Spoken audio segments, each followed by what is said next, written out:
The 40 Elephants, also known as the 40 Thieves, was an all-female crime syndicate based in London, England, active from at least the late 19th century into the 20th century. They are one of the earliest known organized female criminal gangs in history and operated primarily out of the Elephant and Castle district in South London, hence the name, origins, and early history. The 40 Elephants likely began operating during the 1860s, though some sources suggest earlier origins, possibly the late 1700s. Their name appears in police records and news stories from the Victorian era. They emerged during a time of poverty and inequality, particularly for women, who often lacked legitimate means of income or independence. The gang was not affiliated with elephants or literal thefts of 40 items. The name came from their base of operations in Elephant and Castle, and the number may have referred to their core members, though they likely had many more associates. Modus operandi, the 40 Elephants specialized in shoplifting and theft, employing a highly organized and disciplined method. Key features of their operations included shoplifting, high-end goods. They targeted upscale stores in London's West End, like Selfridges or Harrods. Use of concealed clothing. Their custom-made garments featured hidden pockets to stash stolen goods. Traveling theft rings. Members traveled across the UK, sometimes even to France or Belgium, to steal from stores, making detection difficult. False identities and disguises. They used fake names, hats, veils, and disguises to avoid recognition. Blackmail and extortion.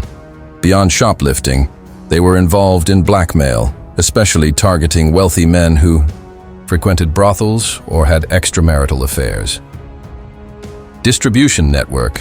Stolen goods were sold through fences, middlemen, or on the black market, often through corrupt businesses. Leadership. The gang had a hierarchical structure similar to male crime.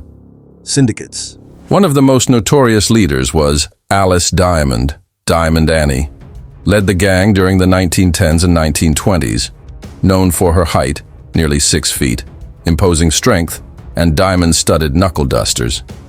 She ran the gang with military-like discipline and was feared by rivals.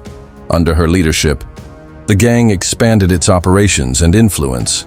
Other notable figures included Maggie Hughes, Babyface Maggie, known for her youthful appearance and deceptive charm.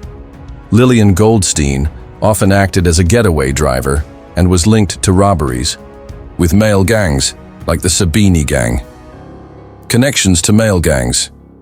While the 40 Elephants were fiercely independent, they occasionally collaborated with powerful male gangs like the Sabinis, who controlled racecourses and protection rackets in London. However, the women insisted on their autonomy and often outperformed their male counterparts in criminal finesse. Decline. The gang remained active through the 1930s and into the 1950s, but their power declined after World War II due to improved police surveillance and forensic methods. Changing fashion trends. Clothing became less suitable for hiding goods. Greater economic opportunities for women, reducing the allure of crime. Despite their decline, some believe offshoots, or individuals inspired by the 40 Elephants, continued shoplifting into the 1980s. Legacy. The 40 Elephants are often viewed as pioneers of female organized crime, defying gender norms in a male-dominated criminal underworld. They were strategic, disciplined, and highly efficient. Feminist anti-heroes in their own right, rebelling against a system that left women with few legal options, a major thorn in the side of Scotland Yard for decades.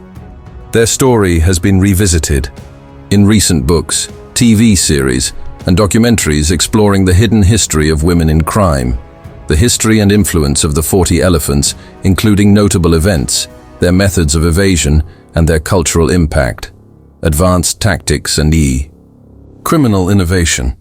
The 40 Elephants weren't just petty thieves. They ran a sophisticated criminal enterprise. Some of their clever tactics included intercity raids. They planned and executed lightning raids on department stores in towns and cities outside London. By the time local authorities realized what had happened, the gang was already gone. Recruitment and training. They recruited young women from poor working-class areas, and trained them in the art of theft, disguise, and discipline. Senior members often acted as mentors. Use of public transport. They used trains and buses to travel quickly across the country. Since train tickets were cheap and no ID was needed, they could vanish after a job. Identity layers members often had multiple aliases and carried fake identification or none at all, making it difficult for police to track them. Key figures and their roles: Alice Diamond, Diamond Annie, ruled with authority and expected loyalty. Famously punched a police officer in court, earning a longer sentence but also more respect. Wore elegant but heavy jewelry that doubled as weapons. Mary Carr, considered the gang's founder by some historians, active in the 19th century and helped establish the culture of secrecy and skill the gang was known for. Lillian Goldstein, master driver and getaway planner. Sometimes helped coordinate jobs with the Elephant Boys, a male counterpart or affiliate gang, clashes with law enforcement. The 40 elephants were hunted by Scotland Yard, but many officers were unprepared for women as skilled criminals. This gave the gang an edge for years. Police finally began adapting, using female officers to conduct searches, as shoplifters often hid goods under their clothes, creating a database of known female offenders, monitoring fences and pawn shops for stolen goods. Even so, arrests rarely disrupted the gang's structure due to careful planning, bail funds, and a code of silence. The gang's decline, several factors led to the gradual disintegration of the 40 elephants. Disruption. The war altered cities, travel, and surveillance. Rationing also made black market goods harder to fence. Social reforms. The post-war welfare state gave more financial stability to working-class women. Rise of surveillance technology. CCTV and better coordination between police departments made shoplifting riskier, aging leaders. By the 1950s, key leaders like Diamond Annie were older or imprisoned, and no new figure fully replaced them. Some women did carry on independently or in small groups, but the centralized, feared organization faded. Cultural and social impact. The 40 elephants left a legacy that still fascinates historians and crime enthusiasts. They were pioneers of female criminal independence. They challenged both legal and social systems that discriminated against poor women. Their story has inspired books such as Alice Diamond and the 40 Elephants by Brian MacDonald. Mentions in BBC crime documentaries. Speculation about being early models for fictional crime syndicates. Noteworthy anecdote. During one raid in the 1920s, gang members cleared out an entire floor of a department store in under 30 minutes. Staff were so impressed by the elegant ladies, they didn't suspect a thing, until later inventory revealed thousands of pounds worth of missing items.